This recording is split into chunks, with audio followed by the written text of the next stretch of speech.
All right, continuing our look at a few of the Transformers 2007 movie Decepticons here. For today's video, we're going to be taking a look at Voyager class Blackout. A pretty cool figure, honestly. I think that he kind of holds up. I mean, I know that they've made that newer, sort of nice looking Studio Series Blackout, but I actually do quite like this toy. He was quite the presence in the movie, especially in the first scene. He was the first Transformer we actually saw on screen. And you know what? I think that this is, all things considered, a pretty decent toy of this design. But yeah, he turns into this nice helicopter mode here. He's got a lot of nice detail here. He's got, you know, good panel lines and stuff like that. All these windows picked out. The little stripes here at the back. He doesn't have like his landing gear just fell off. Okay, that's a new one for me. He doesn't have the little like like logo or whatever, the code that he had in the movie, but that's okay.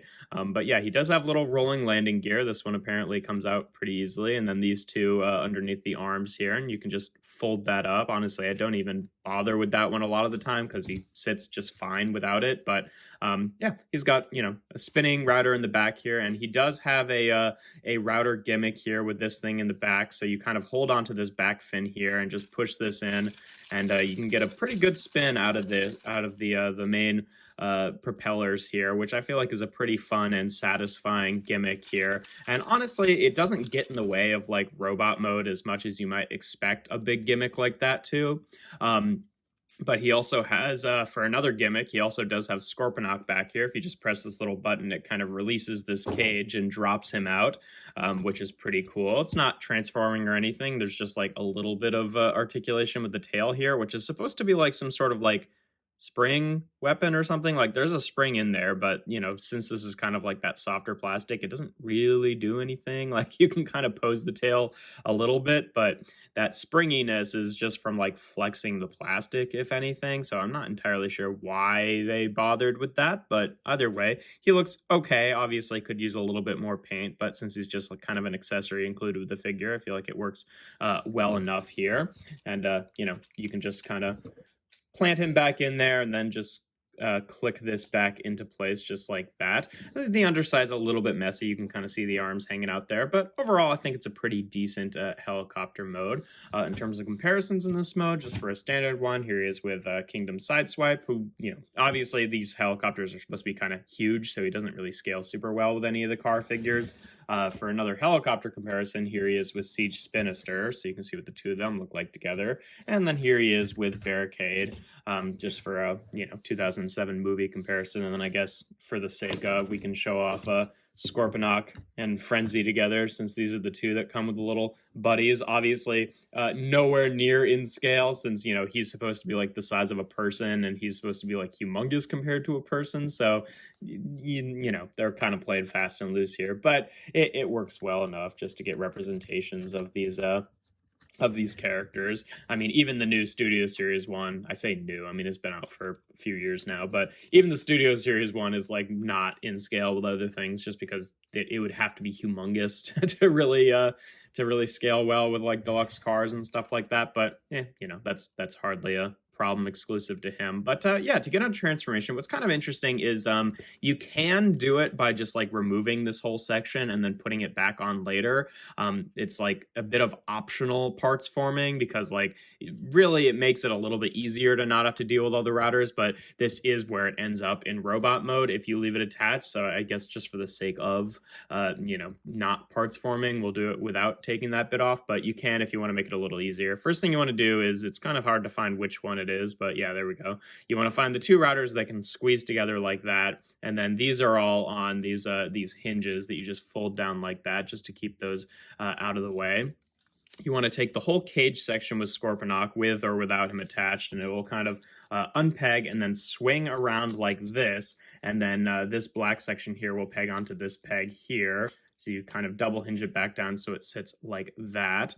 Then we can take this entire, well, actually here, we'll start with these sections up front, which, you know, without detaching this can be a little bit annoying to get a hand on, but you basically want to unpeg them and then rotate them around like this, and then rotate them around like this, so they kind of sit over his shoulders here. Then you want to take these whole sections, and they will untab from the side here just like that, and you kind of just want want to leave them kind of loose for now.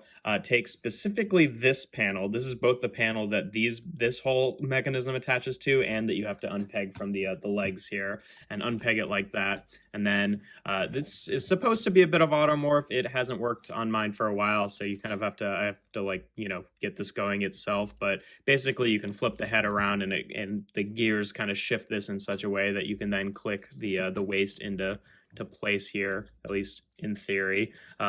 It's, again, like I said, something got like misaligned there a while ago for me, so it doesn't really click in super well on mine. But and then you kind of rotate this section around like that at the waist, and you can see this is kind of, you know, doesn't really lock into place all that well. Used to, but no longer. Then you want to rotate these bits of the leg forward, take these little toes here and fold them down. What's kind of neat is another bit of automorph is if you take the knees and you pull them out, they kind of extend out these panels automatically, just to kind of give him a few, you know, of those like jutting out pieces of metal like he had in the movie.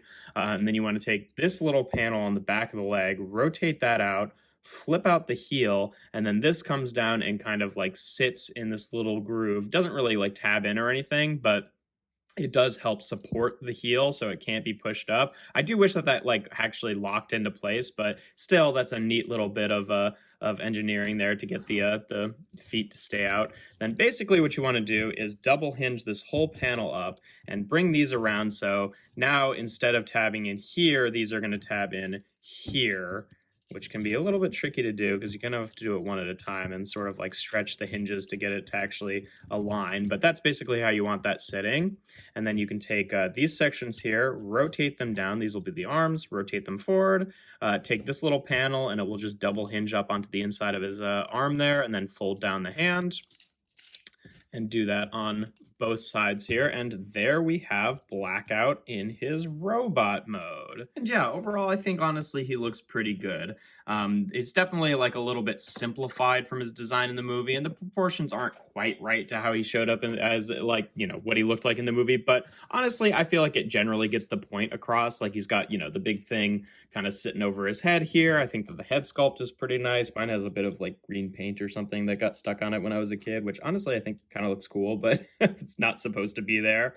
And, you know, his proportions are generally okay. Like I feel like he looks a little bit more like boxier and G1-y than like, you know, the explosion of knives aesthetic of the movie, which is, yeah, less accurate, but I like it better. So I don't know. I feel like it would be cool to get a new sort of like Generations-esque version of Blackout at some point, similar to like how we got, you know, like the Datsun mold as Barricade, except I feel like Blackout could just use his own mold. But yeah, I don't know. It'd be cool to like get that like a, I don't know. They're doing all the things with like Legacy with doing like the whatever universe things, but making them kind of like G1-ish looking. I feel like that would be cool to do with the movie, guys.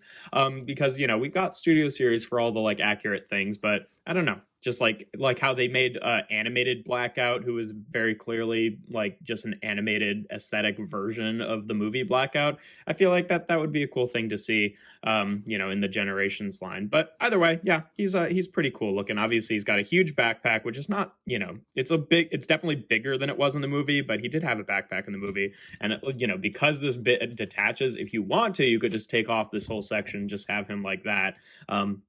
Which I'll get into why it does that in a bit. But, you know, I used to like role play that this would like fold up and go fly away and just be like a drone that would be there to deploy Scorponok while he just like ran around like on the, you know, on the ground fighting and stuff like that. I just feel like that's kind of cool. But yeah, in terms of articulation, the head is on a swivel, so it can rotate around like that before it kind of bumps into the side here. The arms here, they're on a ratcheting joint that can fold forward and back. And then he's got a separate joint that goes out to the side, also a ratchet joint, which is pretty tight and sometimes can untab that that bit in the body. These are like, it's a decent connection, but it's a little bit wiggly, which is a little bit annoying, but whatever. He's got a bicep swivel, about 90 degrees a bit at the elbow there. The wrists can kind of just bend in. He's got a waist joint here. He's got these side skirts here that you can fold out to the side so his hips can go out to the side about that far, forward, and then back before they bump into stuff here. He's got a thigh swivel. Did I say thigh swivel? Bicep swivel? I screw that up all the time. He's got a ratcheted knee joint that goes about 90 degrees, and then the toes you can kind of adjust here. They really only fold up; they don't fold any more further down.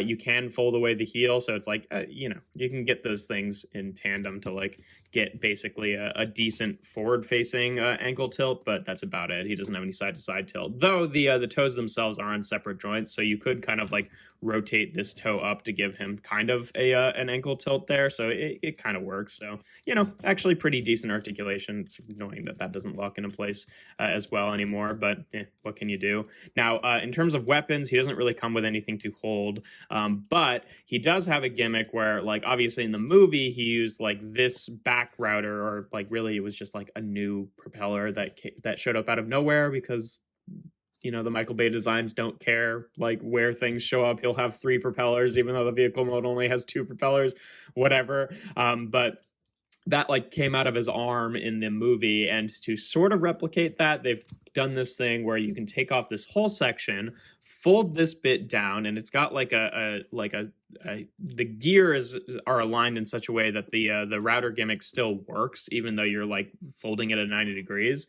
And you're supposed to fold all of these out again, and then you can kind of lift up this section, and this peg here can peg into one of these slots here, so you can do it on either side, but it doesn't really fit to have it like more in. You kind of have to peg it in like that. It's a pretty loose connection, but it's really just like a guiding point, and then you can bring up his arm and then like put that little handle in his hand, so you can give him this like big ridiculous like propeller weapon, which is obviously much bigger than the one that he used in the movie, and that just kind of came out of his arm rather than like was this big ridiculous weapon to hold. But I don't know, I kind of like that. I feel like that's pretty cool. It's a fun gimmick, and again, like I feel like it's a fun way of like actually using the propeller gimmick in robot mode as well, and honestly would be more effective than the piddly little one that he used in the movie. But obviously it is a little bit unwieldy, since it's like half of his alt mode just being used as a weapon. But I don't know, that's kind of cool. Obviously you can still deploy Scorponok here and have them kind of next to each other.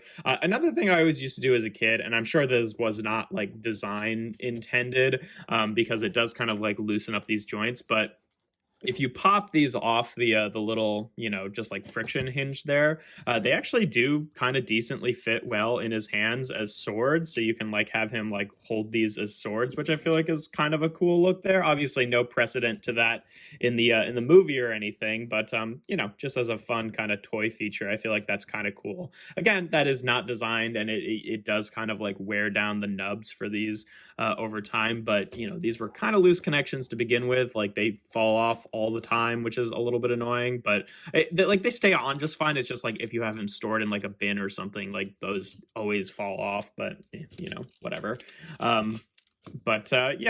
So some cool features there, some intended, some not, but overall I feel like he's a pretty fun toy to mess around with here. In terms of comparisons in this mode for both of them, I guess here they are again with Kingdom Sideswipe and with Siege Spinister, just for some average deluxes there.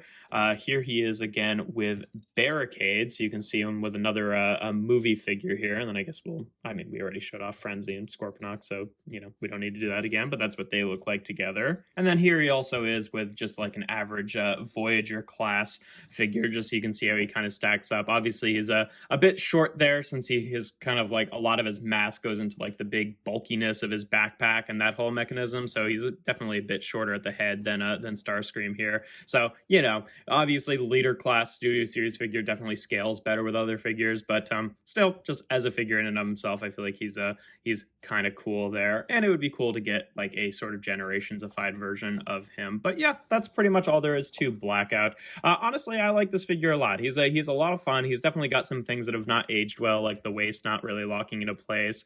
The articulation is like decent for what it is, but the shoulders are a little bit like, well, I guess they're not really limited. They just kind of feel a little bit, clunky by today's standards, but honestly, it works decently well. I like the whole gimmick with the router, with the like propellers and stuff like that. I feel like that's fun.